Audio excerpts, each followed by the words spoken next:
管是对廣州的美食，或者是廣州的小蠻腰，還是有一點點憧憬的。其實我個人還是比較喜歡廣州的。Because Guangzhou, Indonesia knows that Guangzhou is not only a tourism site, but also for the trade. More of Indonesian entrepreneur,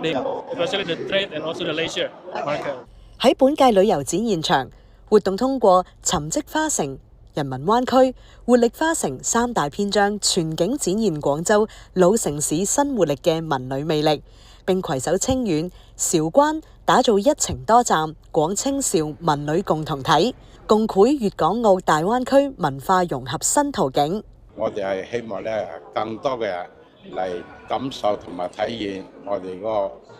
灣區旅遊，希望咧讓世人咧更加了解中國，更加了解我哋灣區同埋廣州。其中，活力花城篇章設置咗非遺互動體驗環節，廣州市非遺傳承人龍志敏帶領觀眾親手製作咗嶺南特色工藝品素馨花傳說，展現傳統技藝嘅現代創新。其實從南越國時期咁就已經將呢種花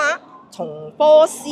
嚟到廣州，我哋就喺咁樣嘅歷代嘅對素馨花傳說嘅記載裏邊，將佢嘅點點滴滴恢復翻而家嘅素馨生活。素馨花作為廣州千年花城一個城市嘅 IP， 已經係帶咗好多內容出嚟俾我哋嘅大眾去做體驗啦。呢一次推廣活動獲得咗香港旅遊發展局、香港中國旅遊協會、香港旅行社、亞洲旅行社等機構嘅支持，並聯合廣清韶旅遊聯盟、非遺傳承人等跨界力量，構建政府引導、業界聯動、全民參與嘅文旅推廣巨陣。我們在現場感受到了39屆香港旅展ITE 的這種專業的氛圍。我們業界的交流非常充分。從這個意義上來講呢，我們非常重視香港的和廣州的互動，香港與周邊城市的聯動文旅的交流互動，就是我們大灣區戰略的重要的實踐。我們歡迎香港的朋友和世界的朋友來廣州。作為10大旅遊嚮往之城同夜間旅遊打卡地，廣州嘅精彩遠不止於此。